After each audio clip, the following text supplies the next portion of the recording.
told to teach so many lessons. But ultimately the culmination of all those lessons, if we hear Ramayana, Mahabharata, Bhagavad Gita, Srimad Bhagavatam, Upanishads, if we hear any of the Vedic literatures from the proper sources, from the highest proper sources, then the conclusion is to love Krishna. Vedaishta serveraham eva vedyo vedanta krit vedavadeva chaham. Krishna says, I am the compiler of Vedanta, and by all the Vedas I am to be known.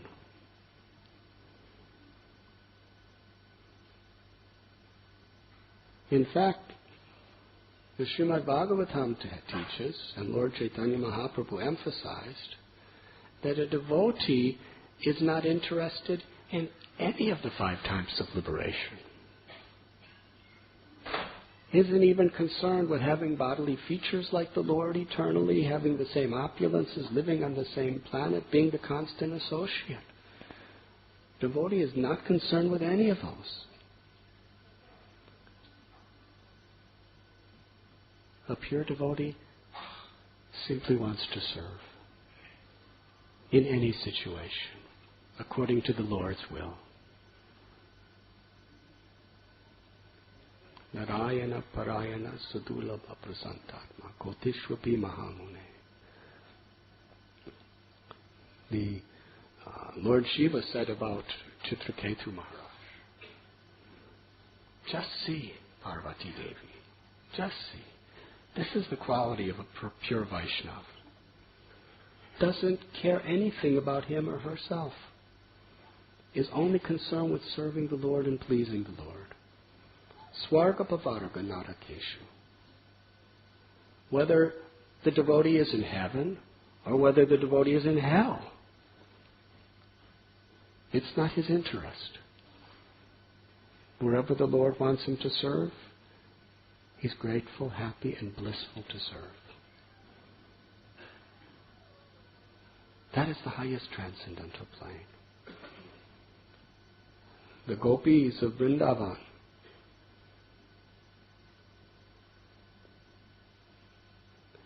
if Krishna has a headache, they're willing to put the dust of their feet on his head.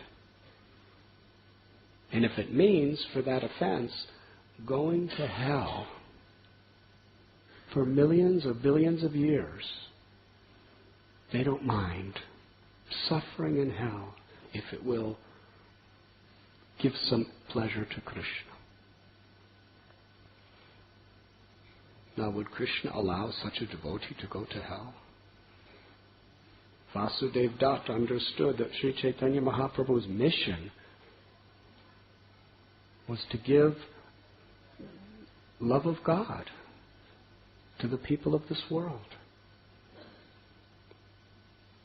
So he prayed to Sri Chaitanya Mahaprabhu, let all their karma come on me. I'll go to hell. I'll suffer hellish conditions for any amount of time, but let all of them be with you, happy, liberated. Lord Chaitanya cried. He said, you are Prahlad Maharaj. You are speaking with such compassion. Why would the Lord allow you to go to hell when you're giving everything for Him? The Lord will liberate the whole universe just on the basis of your desire.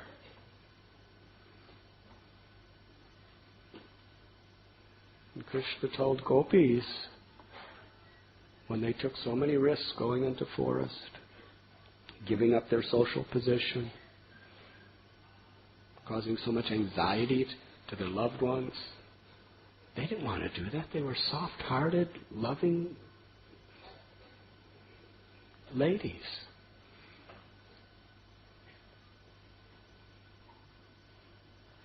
But they took such risk of enduring so much pain, humiliation, and disgrace just to give pleasure to Krishna. And Krishna reciprocated. He said, I cannot pay you back with all the wealth of all the material and spiritual worlds, I cannot repay you, even in an entire lifetime of Lord Brahma. Just be happiness with that love that you feel in your own heart.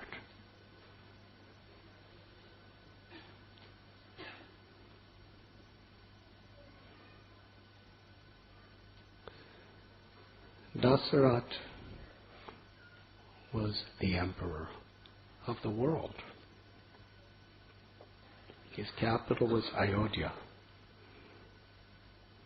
And Valmiki in his Ramayana explains the unbelievable wealth, opulence, and happiness of Ayodhya. There's nothing like it today. Neither Washington, D.C., or New Delhi, or Lahore, or Moscow. No capital city is like Ayodhya. First of all, everything was clean.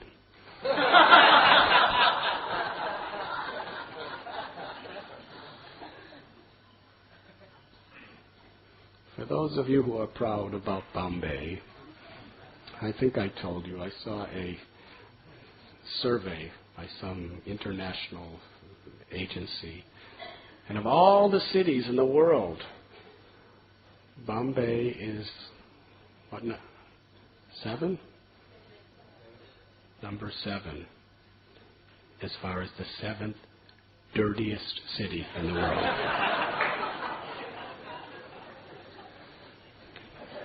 And to further crush your pride, Delhi was number 24.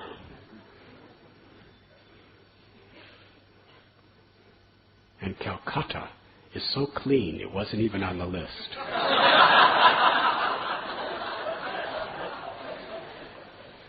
It only showed the dirtiest 25 cities.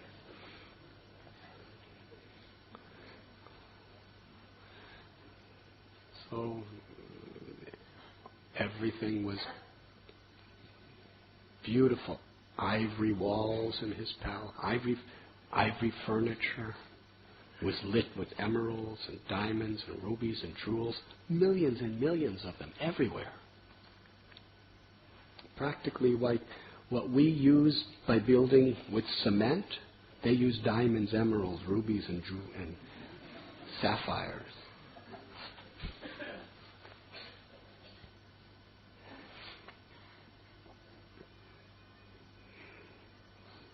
It's beautiful. Everybody is well dressed. There's no poverty. Everybody's happy. Everybody's employed. Everybody has very sattvic work. Everybody's very kind to each other. Everybody has faith in God. The king is just providing everything for his citizens. And because everyone was so pious, Mother Nature was just providing everything in abundance. And he was heroic. He had no challengers of other kings. Everything was so fine. But he looked out his window in complete anxiety. He was the most miserable man. Because despite having all the wealth and the power of an emperor, and healthy body, and everything was going his way, one thing didn't work. He had no son.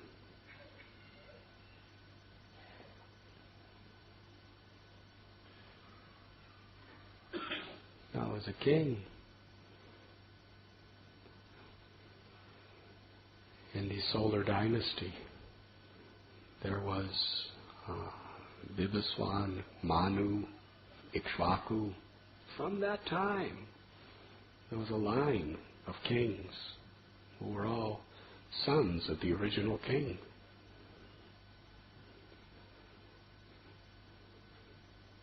If he didn't have a son that he could coronate as the next king before he retired, then he was completely failing in his most important of all duties. And it was just like a dagger in his heart, causing him so much misery and pain.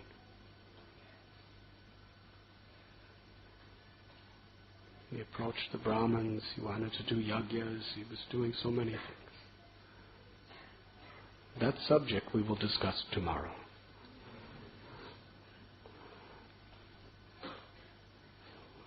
But it is a lesson.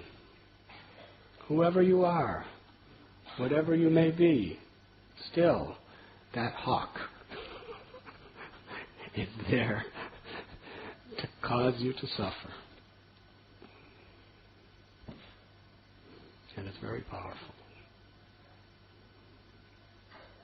Unless we take shelter of the Lord. Because Krishna doesn't say that if you surrender to me, then this material world will be a nice place. Krishna says, Abramabhavanaloka punar avartanorjana mamupetitu konteya punar janmana vidyate. From the highest planet to the lowest, they're all places where you have to die. They're all places of suffering. Krishna consciousness is not the art of worshipping God so that you could be happy in material life.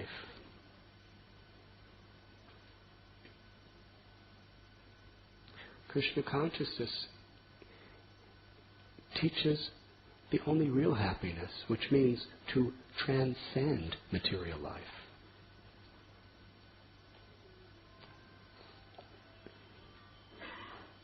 Even if the hawk grabs you, like the little fish, and takes you out of the water, you can't even breathe. And he's just flying higher and higher. And you know he's going to eat you. Yes, that could happen. Devotee, not devotee. But if you're Krishna conscious, you could be happy, even in that situation. You could be happy. Knowing, so nice, I'm going back to Godhead. And you chant the holy names. Hare Krishna, Hare Krishna, Krishna Krishna, Hare Hare, Hare Ram, Ram, Hare. Just like Prabhupada gave example of the kitten and the rat.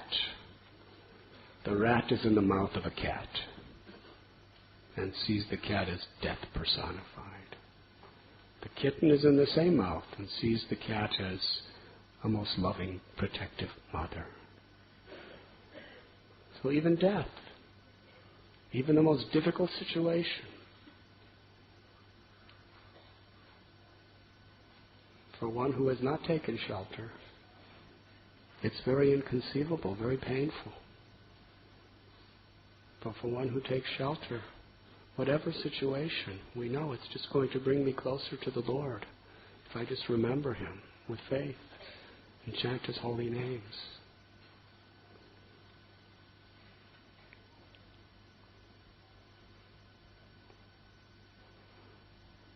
So Dasharath Maharaj paid a price.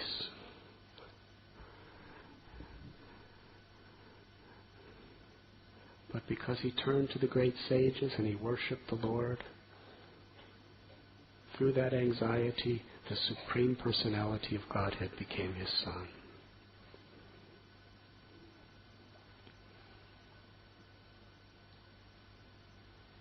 Devaki and Vasudev also. It wasn't easy. They were in prison. 6 of their children were killed. The 7th one appeared to be a miscarriage. The 8th one was Krishna, because they never gave up their faith. But the same night that Krishna was born, Krishna said, "Take me away. Bring me over to Nanda Maharaj's house in Gokul." So they performed such tapasya for so many years and endured so many heartbreaks to get Krishna. And the same night, Krishna left them and didn't come back for about over 10 years. Krishna is so merciful. And for that whole 10 years, they were still captive by Kamsa the whole time. It was very difficult. Similarly, finally, Ram is born on Ramnavmi, along with Bharat, Lakshman, Satrugna. Can you imagine the joy of Dasarath, Kausalya, Sumitra, and Kaikeyi, and everyone in Ayodhya? Just looking at Ramachandra was the ultimate happiness.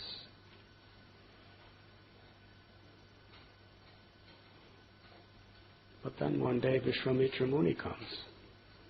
Yes? And Dasarath Maharaj, we'll describe more detail tomorrow. He welcomes Vishwamitra. He says, I am your servant. How can I serve you? Vishwamitra Muni looks at him really grave. He said, do you promise? Do you give your word as the king of the Raghu dynasty that you will give me anything I ask for? Dasarath Maharaj said, of course. Well, I have come, long walk from the forest, where I'm performing yajna, but my yajna is being destroyed by two rakshasas, Maricha, Subahu.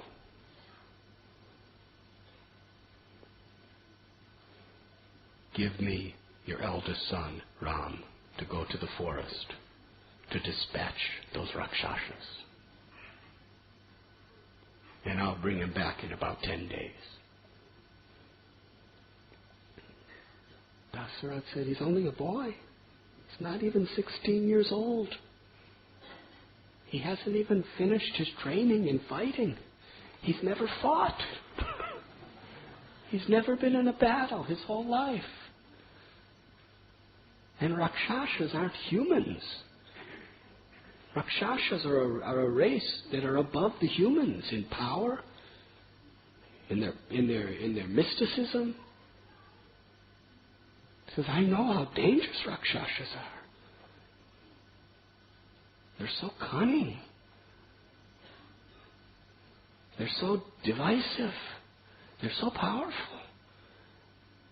And little Ram fighting Rakshasas, I cannot let him go. Vishwamitra Muni said, you have given your promise. Dasarath Maharaj said, leave Ram in Ayodhya. I will personally lead my entire army to your ashram to fight those Rakshasas. And I promise you, I'm willing to fight the rest of my life in your ashram against those Rakshasas to protect your sacrifice, as long as Ram is happy and safe home.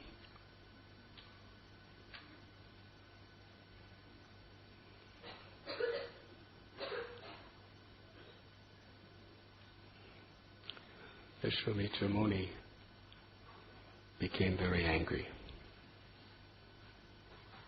Very angry. And in a stern voice, he chastised Maharaj Dasarath.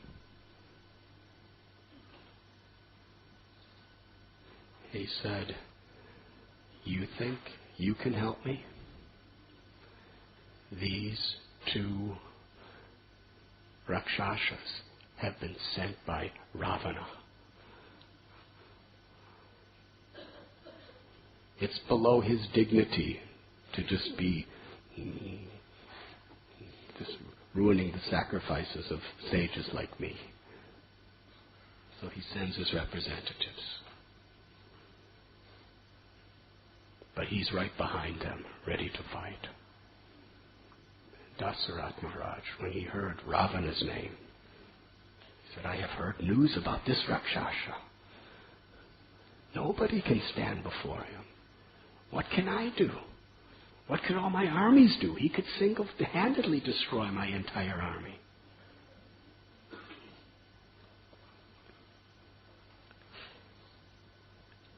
The demigods, with all of their armies, cannot defeat him. We're just humans. And what to speak of my little Ram? No, not possible. Vishwamitra Muni said, if you do not give me Ram, then I curse you will bring eternal infamy to your entire dynasty. Hare Krishna. No. Krishna tells in Gita, for a Kshatriya, dishonor is worse than death. There could be no greater curse than this. To die is not a bad curse, because Kshatriyas they're not so much afraid of dying.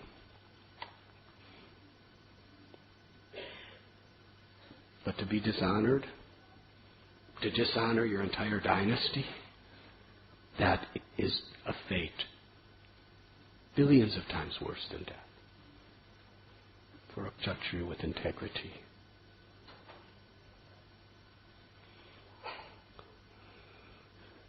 Do you know what Dasharath Maharaj did? He fell to the ground unconscious.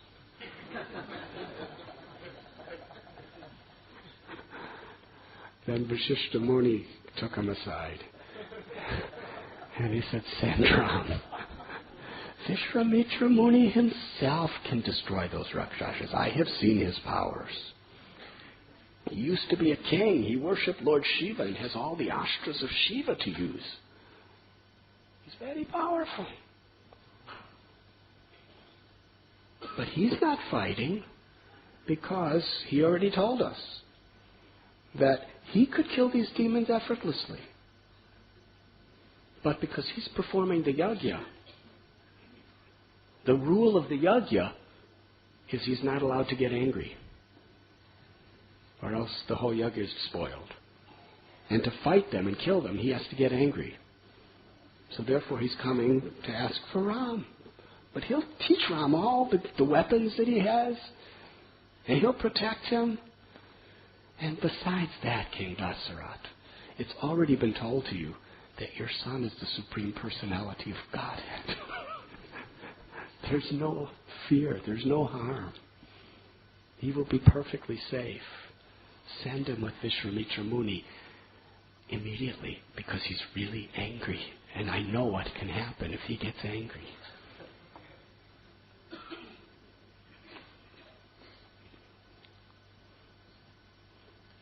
So here, Dasharath was still pleading that I only live seeing Ram.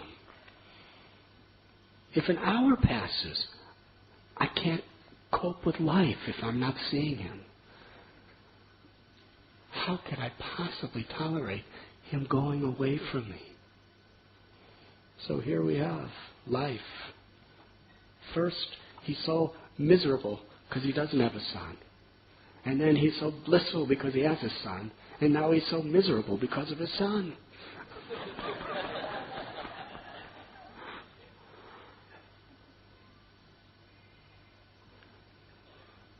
So following the advice of Vasishtha Muni, Dasharath Maharaj, yes, you please take my Ram. And please bring him back soon. And take Lakshman also. Because Lakshman cannot live a moment without Ram. And Ram cannot live a moment without Lakshman. So Dasharath Maharaj went to the forest. He suffered immense separation, as well as Kausalya, Kaikeyi, everyone, Sumitra, the whole dynasty. Everyone in Ayodhya was just weeping and crying that Ram is leaving, going to the forest with Vishwamitra Muni to fight Rakshasas. No matter how much philosophy that he's the Supreme Lord and Vishwamitra will protect him and everything else, still, to Kausalya and Dasharath, he was their son. And they loved him as a parent for a child. Think about it, parents. Your child's 15 years old and he's sent into the jungles to fight Rakshasas. Multiply your anxiety by 1 billion times and you have Dasharath Maharaj and Mother Kausalya. Because they love their children billions of times more than we can ever love our children, because he's the Supreme Lord, the ultimate object of everyone's love. We love our children because they're an infinitesimal part of Krishna. Can you imagine if your child is Krishna?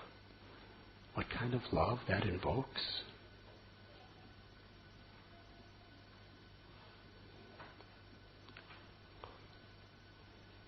So, it seemed like a really, really difficult, horrible thing that happened to Dasharath and Kausalya. But Ram went and he dispatched Maricha by shooting him with an arrow and sending him into the ocean 800 miles away. Then after that, they went on a tour with Vishwamitra Muni, Ram and Lakshman. They collected wood for him, made fires for him to keep him warm, collected water for him, went and collected herbs to serve him and fruits, massaged his feet, asked him so many questions about different histories of the Ganges and histories about different great dynasties. Like the most perfect disciples, Ram and Lakshman served their Guru. And then Vishwamitra Muni brings him to Mithila, and with his blessings breaks the bow of Shiva and is to be married to Sita. We'll describe more detail tomorrow. Actually, today's class is an advertisement for tomorrow.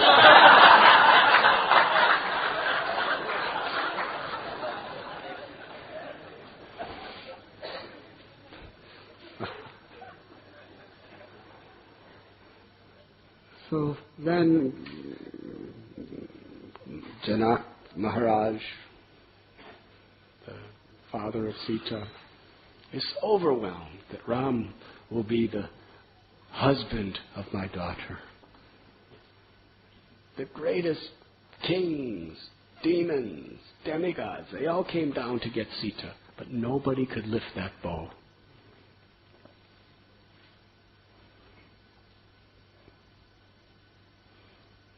But when Sita saw Ram and Ram saw Sita, their original divine love awakened. Absolute silence when he approached that bow. Everyone in the whole Mithila was praying, let him raise the bow. All he was supposed to do was lift it and string it. Just put the string on it. That's all he was supposed to do. But for years, not a single warrior, prince, or king could even lift that bow, could even move it. Even Ravana came. He couldn't do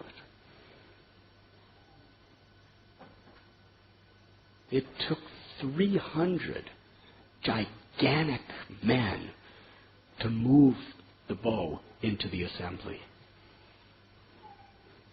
Hare Krishna. And here's little Ram, whose arms are like soft like lotus petals, but very strong.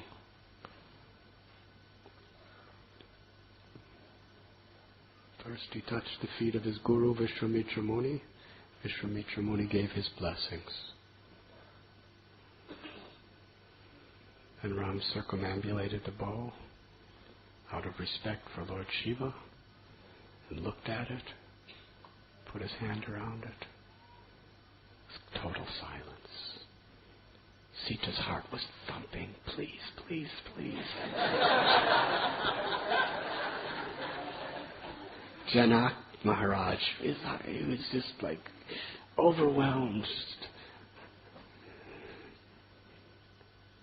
Because Sita saw every other person that ever came, because she had to be there with the garland for everybody that came.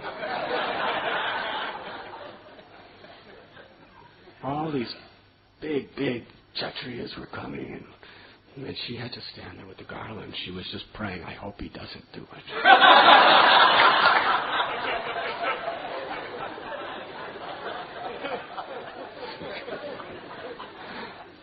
Because she saw every single one of them were all arrogant. They were all puffed up that they were so strong, that they had conquered countries, they had conquered planets, they were so famous, they had so much wealth. She just had no attraction for all these arrogant kings, princes.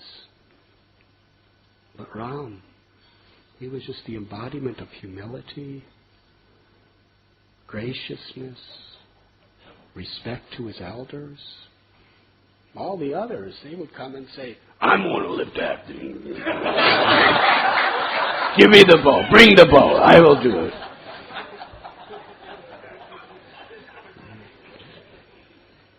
Sita was just... He couldn't do it. And finally, when thousands of the most powerful men on the planets couldn't lift the bow, they were so angry because their pride was so crushed that they all came together to declare war against Janak. They all together attacked his city because they felt humiliated. And he fought 1 full year against them. And finally, he ran out of all of his weapons, and he ran out of his treasury. Everything in his kingdom was going to fight against these people. That's how much he was protecting his daughter. All he had to do was say to one of them, all right, here, don't worry about the bow, He just loved his daughter. He decided, my daughter must marry Vishnu, and I'll make a rule that only Vishnu could fulfill to lift this bow of Shiva. He had to pray to the demigods to help him fight this battle against all the kings. So for the first time, Janak Maharaj was just praying and hoping, let Ram string this bow. But how is it possible? The bow is so heavy and so hard. It was beautiful. It was made out of ivory and gold and silver and precious jewels and bells.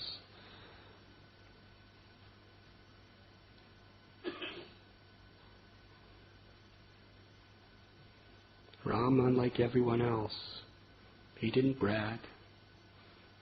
He just touched the feet of his guru and offered all respects and permission from Janak Maharaj. He put his hand on it. Everyone was watching. And suddenly he lifted it above his head. There was cheers from all directions. But can he put the string on it? Then he put one end on the ground. He took the string on one end, had to bend the bow to string the other end. The string. Everyone was motionless. They couldn't believe what they had just seen. And he did it as effortlessly as one would lift up and bend a piece of sugar cane.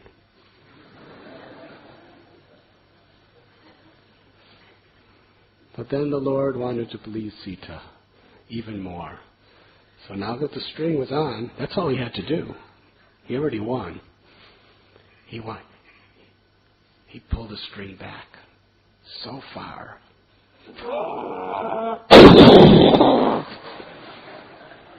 The bow broke with such a tumultuous sound. It was like an earthquake. Everyone fell unconscious.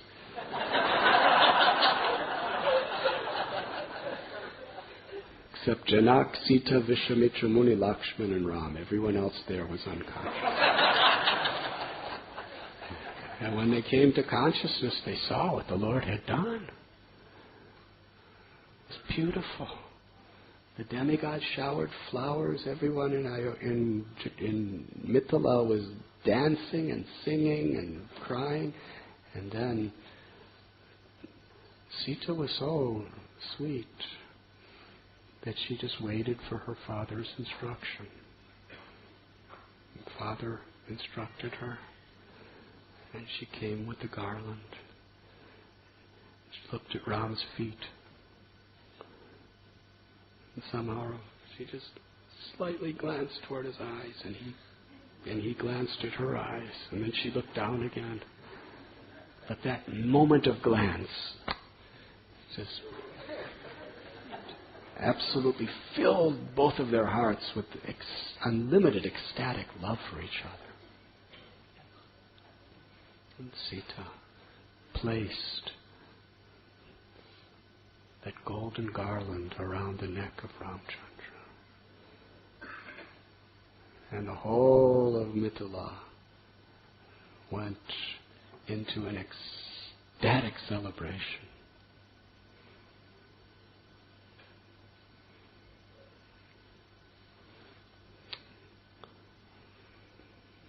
The King Janak sent his chief ministers to Ayodhya to give the news to Dasharath Maharaj. They really went fast. Took them only 3 days. When they arrived, they explained everything Ram had done. And now Dasharath Maharaj was invited to Mithila for the marriage.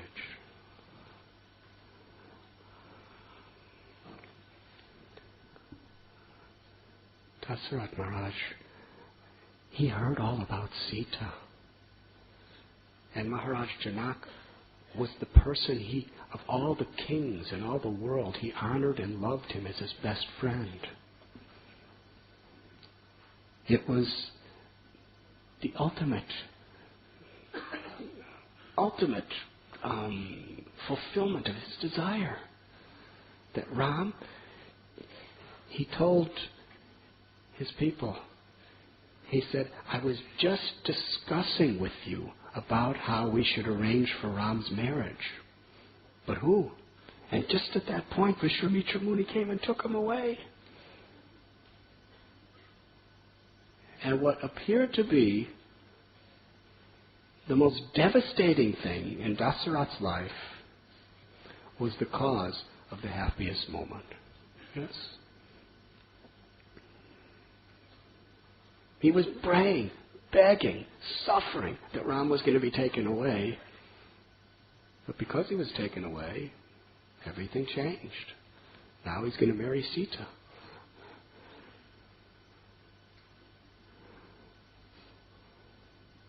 So we should never see things simply by how they appear. One day when I was sitting on that rock on the bank of the Ganges, I was looking at the waves, and I was thinking, what do I see? And what's really there? Below those waves are whole civilizations of fishes. Yes? Millions and millions of fishes swimming all around, and all sorts of wonderful, wonderful underwater vegetation and rocks. But what do we see? We can only see the surface. But there's so much beneath the surface. It's like you look at the sea. All you see is the surface. Every now and then you may see a fish jump and go, doop. And you say, and your little daughter says, "Look, Mommy, a fish. Did you see that fish?" There's billions of fish down there. You just happen to see one because it came to the surface. So life is like that. We can't just think that the surface of what we see, what appears, is all in all. Because God may have a plan.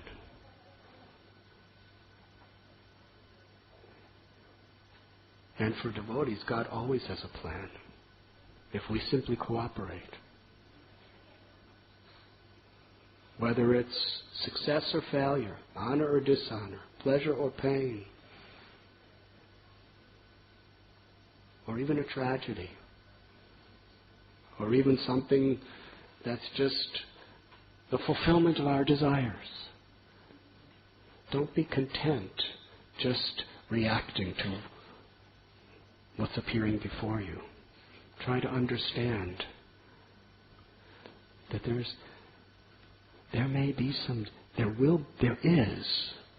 some deep reasons for everything that happens in this world. We may not understand it now. But a devotee looks for an opportunity to come closer to God in every situation.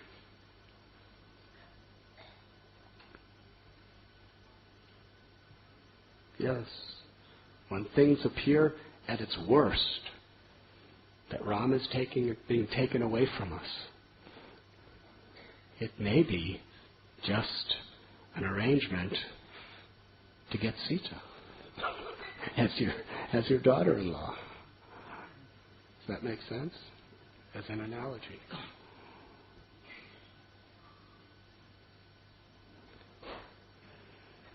Srila Prabhupada was actually a very, very successful businessman in the pharmaceutical works in Allahabad. And then he lost everything. Everything. He was always a great devotee, serving his guru's mission and so many things, but he lost everything. Things were stolen from him, he was cheated, this and that, and everything else. Now, for most people who that happens to, they either commit suicide, or they just become really depressed and hate the world, or they want to get revenge, or whatever. But Srila Prabhupada remembered the words of the Shastra. Yasyaham anugrinami harisheta dhanam shanai. When the Lord shows His special mercy to His devotee, He may just take everything away. So that devotee has no one else to turn to except Krishna.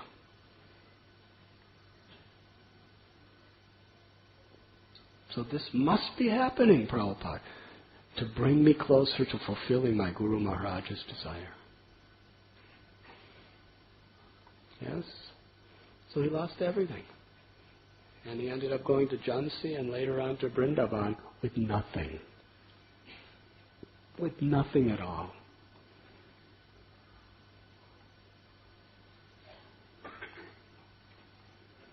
But a few years later, he comes back from America to Bombay, sometime later. And he was telling some businessmen who came, industrialists and businessmen from Bombay who came to meet him. Prabhupada said, I left this country on a cargo ship with 40 rupees, and I've come back, and I'm running a society that's making no less than 20 lakhs every day. And this was in the 1970s. And we have temples, 100 temples, and millions of books. He took no credit for it. When everything was taken away from him, he saw it was Krishna. But Krishna took everything away from him to give him something billions of times greater. The opportunity to fulfill the desire of his Guru Maharaj.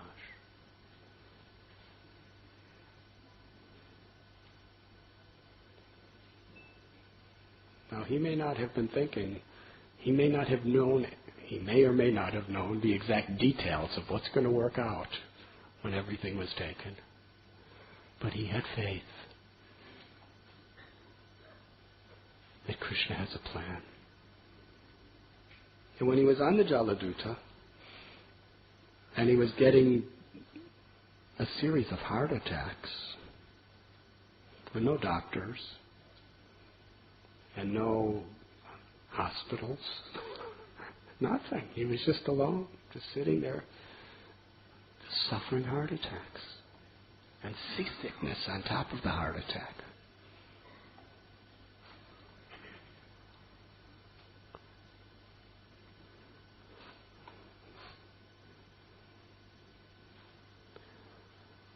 Who would have known at that time that those heart attacks would glorify him to millions of people and endear them to his heart, to their hearts? Who would have known that those heart attacks would have generations and generations of people glorifying what a great soul he was for undergoing such difficulty just to give them Krishna's love?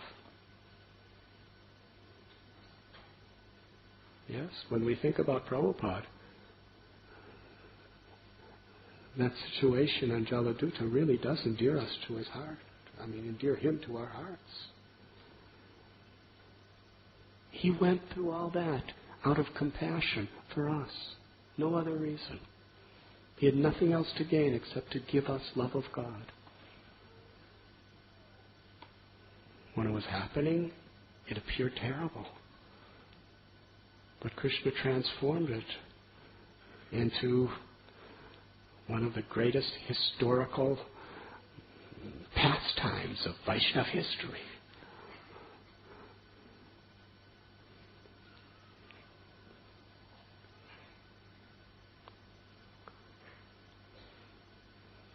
And why does Krishna do these things in his own leelas and in the leelas of his devotees? To teach us.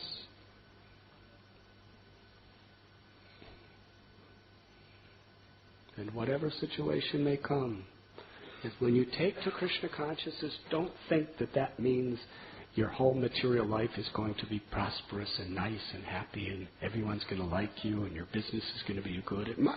It might become like that. But not for long. Because it's under material energy. Mahatmanastu mam parata daivim prakriti mashita bhajantyanam yamanasho gyatva bhutadam abhyayam. Krishna says, who is a Mahatma? One who goes beyond the three modes of material nature. One who's under the divine energy. And how does he do that? By always serving me, by always worshipping me, by always remembering me. And Lord Chaitanya said, the easiest way to do that, Kirtaniya Sada Hari.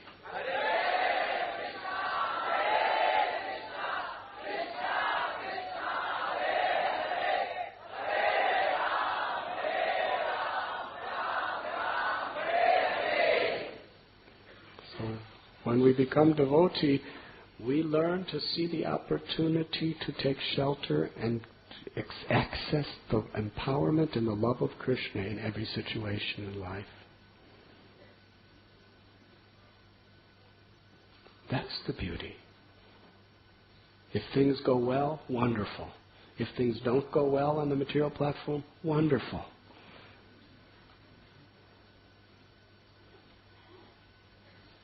Sometimes when things go well, it's just leading you into a trap. And sometimes when things go well, it's leading you back to Godhead, if you just have the right consciousness. And when things are not going well, it may be leading you back to Godhead. It's just a matter of our consciousness. To remember Krishna in a favorable way and reciprocate by remaining faithful.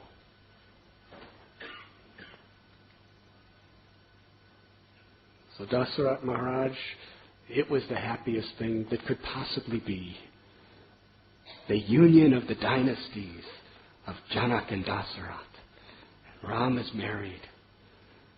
And by Vishwamitra Muni, who's this really renounced sadhu, he gives an instruction to Janak and Dasharath. While we're here having this marriage, you should Janak, marry your other daughter to, and your brother's daughters to Bharat and Lakshman and Shatrugna. We could have a 4-way marriage, all at once. Now that's the way it was done. That's the way it was done in those days. That's the way it was done in those days. It's hard for sannyasis to explain these things properly.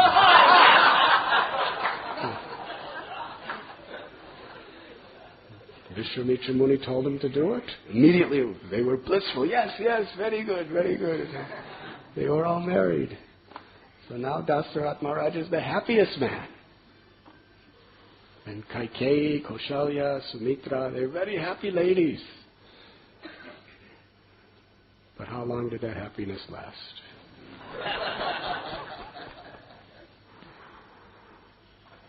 Mandara.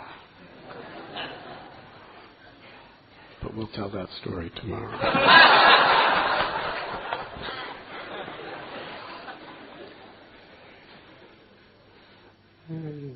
Kaikeyi was such a nice lady. She loved Ram.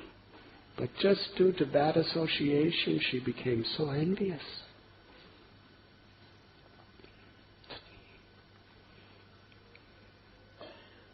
And banished Ram to the forest for 14 years.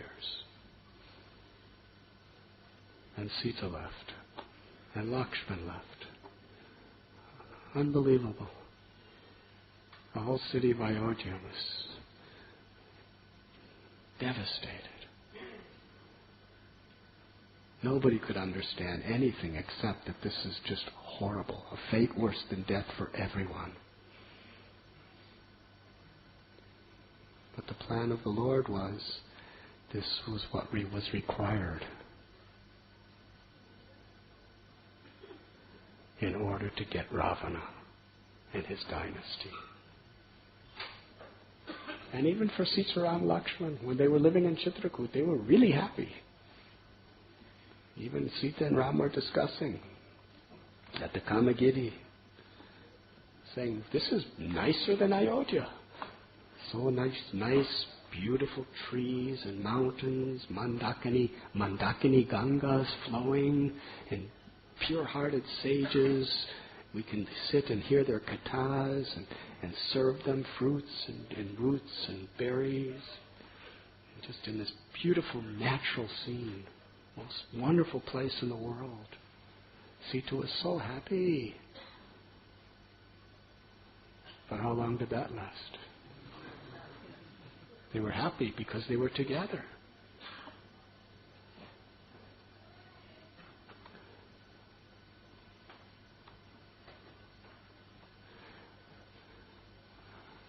Ravana stole Sita to enjoy for his own personal purposes. Hanuman, he was willing to give his life, his soul, his everything to return Sita to Ram. That is the difference between the divine and the demoniac nature. You have heard the story of the 2 dogs? Please raise your hand if you have heard the story of the 2 dogs. Within everyone's heart, the good dog and the bad dog. Well, from the point of view of Ramayana, there's the Ravana and there's the Hanuman.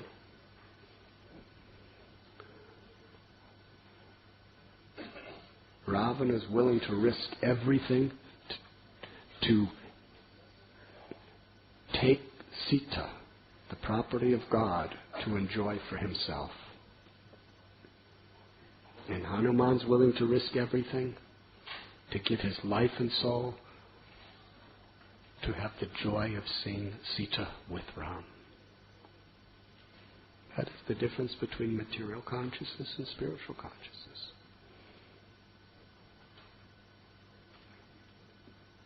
Ravana wanted to enjoy for himself. Hanuman wanted to see Ram enjoy.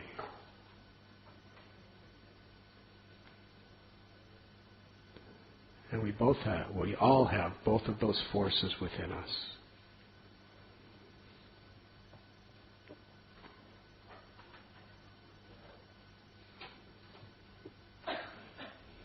So everyone in India who are Hindus, everyone likes Hanuman. Yes? He's very popular. Any holy place you go, Hanumanji is very prominent. Whether it's Vrindavan or Ayodhya or Rameshwaram or Jagannath Puri or Badrinath, anywhere, Hanuman's there. Have anyone ever gone to a holy place and not see Hanuman? Yes. Children love the stories of Hanuman. I've seen so many of our little children, of our devotees, when they're small, you go to their home and they have little Hanuman clubs. They're running around beating everyone else in the family. Boys do that. Sometimes girls too.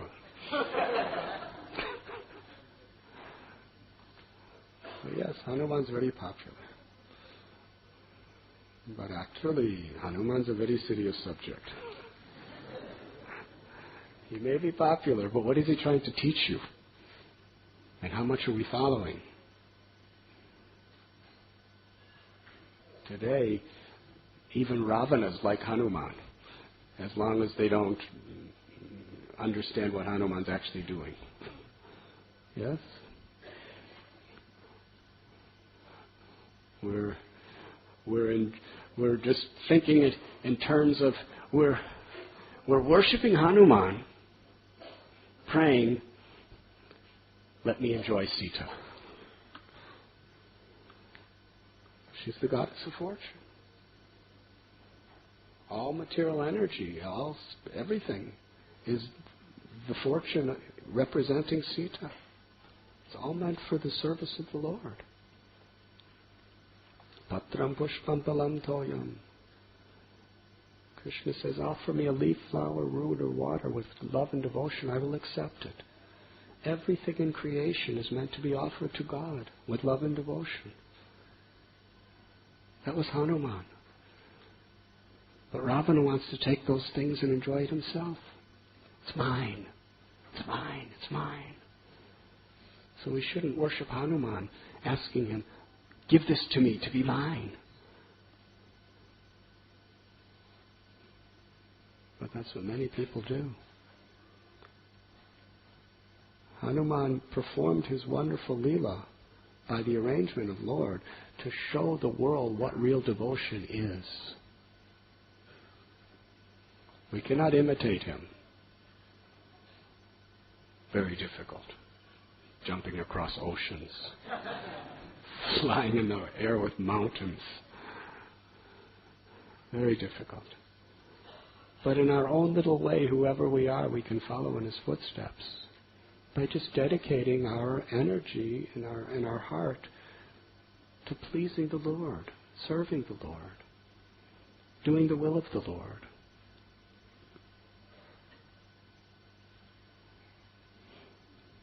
Maybe we'll discuss that tomorrow.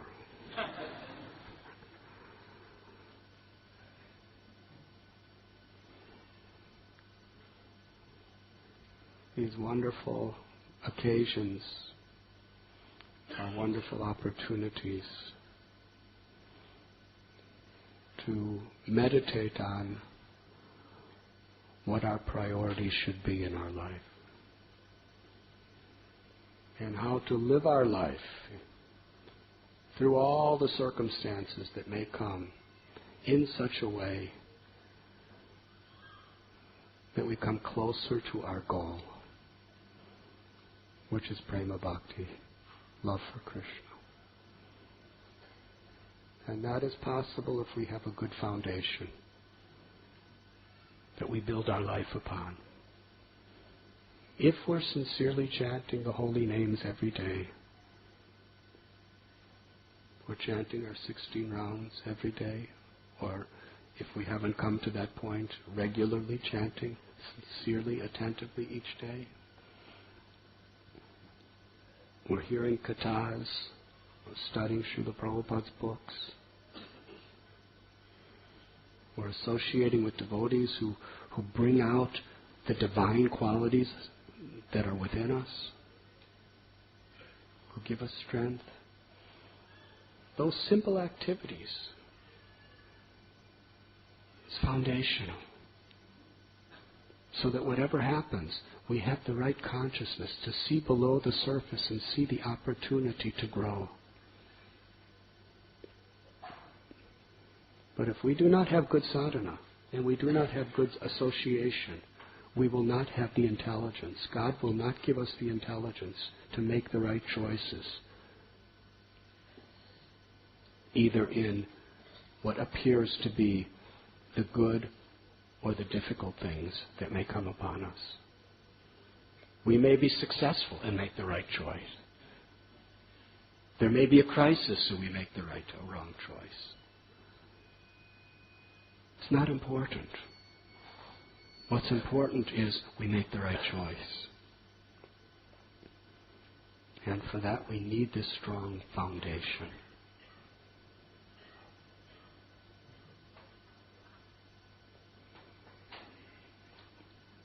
And that takes prioritizing the association of saintly people whenever possible.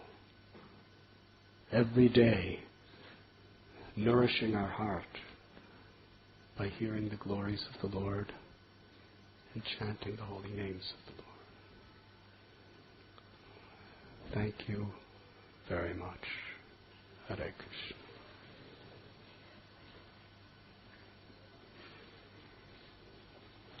At this time we shall perform Nam Sankirtan.